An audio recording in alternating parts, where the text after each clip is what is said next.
Hello friends, स्वागत है आपका हमारी इस नई वीडियो में। इस वीडियो में हम जानेंगे अवकलन के अनुप्रयोग कैसे होते हैं और ये कैसे करे जाते हैं। देखिए, 12th में अवकलन के चैप्टर के ठीक बाद अवकलन के अनुप्रयोग, जिसको हम लोग एप्लीकेशन ऑफ डेरिवेटिव बोलते हैं। ठीक, तो इस तरह के क्वेश्चन जो मिसलेनियस टाइप के होते हैं, इसमें हमेशा कन्फ्यूजन रहती है कि ये तो मान लीजिए जैसे y इक्वल टू आपको सिंपल दिया और 2x, उसका तो अवकलन हो जाएगा। लेकिन अब ये मिसलेनियस में लिखे हुए हैं, इनका अवकलन कैसे करना है, और पेपर में भी ये 3 से 4 नंबर के पूछे रहते हैं। ठीक है, तो उस लिहाज से भी बहुत इंपॉर्टेंट क्वेश्चन हुए। तो देखते हैं हम लोग इसको कैसे कर सकते हैं। पहला क्वेश्चन आपको दिख रहा होगा यहाँ पर, वृत्त के क्षेत्रफल की परिवर्तन की दर, इसकी त्रिज्या r के सापेक्ष ज्ञात कीजिए। ठीक है, तो r के सापेक्ष ज्ञात कीजिए मतलब जो जिसके सापेक्ष होता है, जैसे हम लोग डी वाई डी एक्स करते थे, वहाँ x के सापेक्ष अवकलन करते थे। ठीक है, जब x के सापेक्ष अवकलन करते थे तो उसको नीचे क्या रहता था मेरा, डी वाई डी एक्स। ठीक है, तो सबसे पहले ये करने से पहले तो हम ये देख लेंगे कि वृत्त का क्षेत्रफल का फॉर्मूला क्या होता है। तो वृत्त का क्षेत्रफल देखिए, वृत्त का क्षेत्रफल मतलब एरिया। ठीक, जिसको हम लोग ए से डिनोट करेंगे। एरिया कितना होता है वृत्त का, पाई आर स्क्वायर। ठीक, वृत्त का क्षेत्रफल पाई आर स्क्वायर, तो मतलब ए इक्वल टू मेरा कितना है, पाई आर स्क्वायर। ठीक है, अब अवकलन हमें किसके सापेक्ष करना है, आर के सापेक्ष। यहाँ जरा क्वेश्चन देखिए साइड में, मान लीजिए यहाँ दिया हुआ Y equal to 3x square, और आपसे कह रहा है कि x के सापेक्ष अवकलन कीजिए। तो हम लोग यहाँ क्या करते थे अभी तक, d y by d x करते थे ना नीचे। यहाँ हो रहा था मेरा 6x, तो x इधर था इसलिए हम यहाँ नीचे x लिखते थे। अब कैसे क्या करना है, पाई तो कांस्टेंट होता है मेरा, r है इधर, इस साइड क्या है r, तो हम लोग नीचे क्या करेंगे, ऊपर तो देखिए डी ए रहेगा क्योंकि इधर y रहता था, इसलिए यहाँ क्या रहेगा, ऊपर डी ए, नीचे क्या रहेगा, डी आर। तो D A by D are मतलब, अब देखिए पाई तो कांस्टेंट है, इसको एक्स स्क्वायर समझिए, तो एक्स स्क्वायर का अवकलन 2x होता है, तो आर स्क्वायर आगे आ रहेगा। ठीक है, तो हम इसको लिख देंगे 2 पाई आर। ये इतना मेरा रफ वर्क है। ठीक, 2 पाई आर, तो D A by D are क्या आ गया मेरा, 2 पाई आर। ठीक, और ज्ञात क्या करना है हमको, कह रहे हैं अब कि आर के सापेक्ष, आर के सापेक्ष ज्ञात करनी है, जबकि आर मेरा कितना दिया हुआ है क्वेश्चन में, एक मिनट मैंने लिखा नहीं है, यहाँ लिखा होगा जबकि आर इक्वल टू 7 सेंटीमीटर है।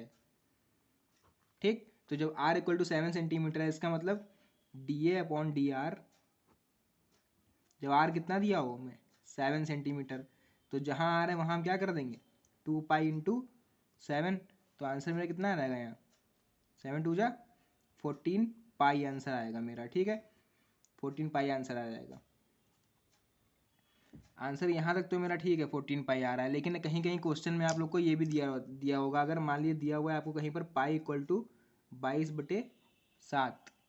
ठीक, मतलब पाई की वैल्यू भी आपको गिवन है, तो इस कंडीशन में हम क्या करेंगे, यहाँ पर भी हम क्या रख देंगे, पाई की वैल्यू रख देंगे। तो देखिए जब यहाँ पाई की वैल्यू रखेंगे तो 14 इंटू पाई की वैल्यू 2 होती है। ठीक, 2 पाई की वैल्यू होती है, एक होती है पाई इक्वल टू 22/7, पता होगा आप लोग को, एक होती है पाई इक्वल टू 3.14।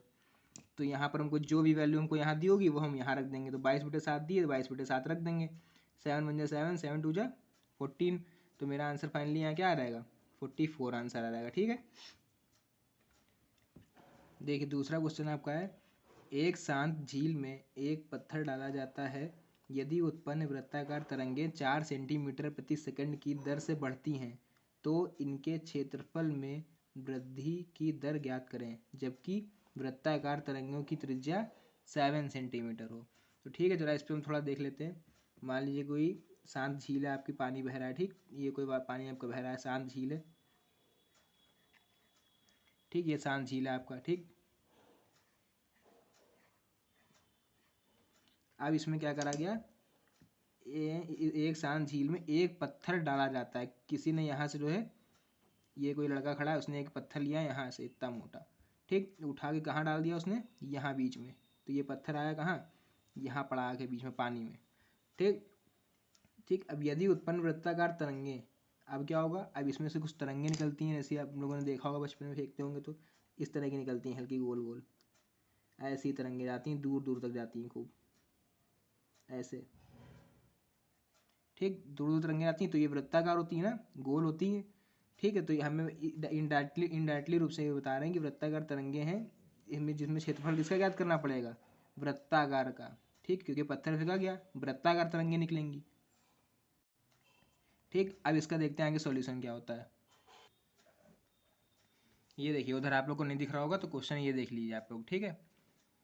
तो ये क्वेश्चन करने से पहले हम एक चीज़ बता दें आप लोग को कि जैसे ये मेरा लिखा हुआ है 4 सेंटीमीटर प्रति सेकेंड, ठीक। तो सेंटीमीटर मतलब हम एक्स मान सकते हैं या फिर आर मान सकते हैं। तो अगर कहीं पर इस तरह से लिखा होगा, मान लीजिए 4 सेंटीमीटर प्रति सेकेंड, ठीक, तो उस कंडीशन में हम लोग हमेशा D x upon d T लेंगे या फिर D R upon d T लेंगे, ठीक, या फिर D x upon d T, ठीक है। दूसरा देख लीजिए सेकंड, अगर मान लीजिए इसकी जगह हमको दिया होता 4 सेंटीमीटर क्यूब प्रति सेकंड, ठीक, मान लीजिए यहाँ पे क्यूब लगा होता, उस कंडीशन में हम लोग यहाँ क्या लिखते हैं, d r by d t, नहीं, यहाँ लिखते हैं हम लोग d v upon d T.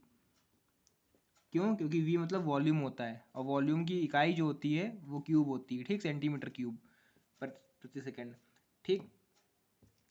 Third देखिए, मान लीजिए यहाँ पर मेरा लिखा होता 4 सेंटीमीटर स्क्वायर प्रति सेकंड, ठीक। तब यहाँ क्या करते हैं उस कंडीशन में हम लोग, यहाँ हम लोग D A upon d T करते हैं, ठीक, क्योंकि ए माने एरिया, ए जो है मेरा वो यहाँ क्या दिखा रहा है, एरिया, वी का दिखा रहा है वॉल्यूम, ठीक, वॉल्यूम मतलब आयतन, एरिया मतलब क्षेत्रफल,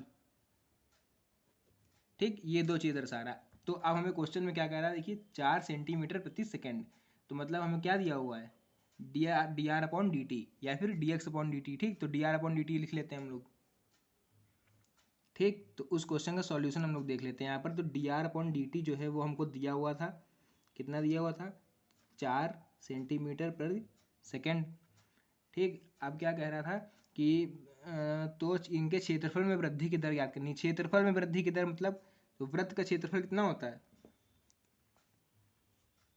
वृत्त का क्षेत्रफल, अभी हम लोग पीछे भी यही क्वेश्चन करके आए हैं। वृत्त का क्षेत्रफल इक्वल टू क्या था मेरे पास, पाई आर स्क्वायर, ठीक। क्षेत्रफल मतलब एरिया, पाई आर स्क्वायर, तो A equal to pi R square है मेरे पास। तो यहाँ भी हम लोग क्या कर देंगे, अब कैसे, D A upon D R equal to 2 pi R, ठीक। डी ए अपॉन डी आर की वैल्यू हमें ज्ञात करनी है जब जब हमको, ये देखिए इधर क्वेश्चन दिख रहा हो आप लोग को, अगर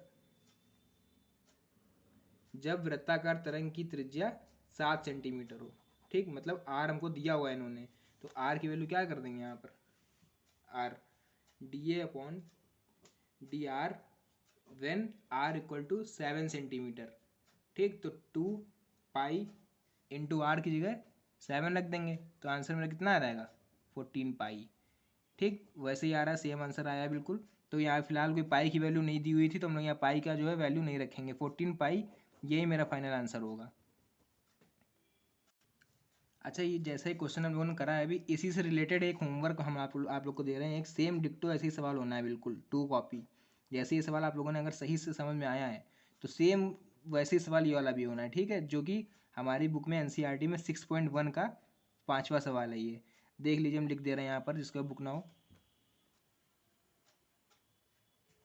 ये देखिए, आपका जो होमवर्क है वो सवाल ये है कि एक स्थिर झील में एक पत्थर डाला जाता है और तरंगे वृत्तों में 5 सेंटीमीटर प्रति सेकंड की गति से चलती हैं। जब वृत्ताकार तरंग की त्रिज्या 8 सेंटीमीटर हो तो घिरा हुआ क्षेत्रफल किस दर से बढ़ रहा है, ठीक। तो यहाँ पर ये जो हो जाएगा आप लोग का, ये क्या हो जाएगा, D r by d T, और वृत्त का क्षेत्रफल आप लोग को पता ही है, अभी A equal to pi R square हो जाएगा। फिर उसका D A by D R निकाल के आपको लास्ट में आर इक्वल टू क्या रख देना है यहाँ पर, 8 सेंटीमीटर, ठीक। और इसका आंसर भी हम आप लोग को बता दें, इसका आंसर जो आ रहा है वो आ रहा है 80 पाई सेंटीमीटर स्क्वायर पर सेकेंड, ये इसका आंसर आएगा, ठीक। तो जिसका आंसर आ जाए कमेंट में ज़रूर बताइएगा, ठीक है।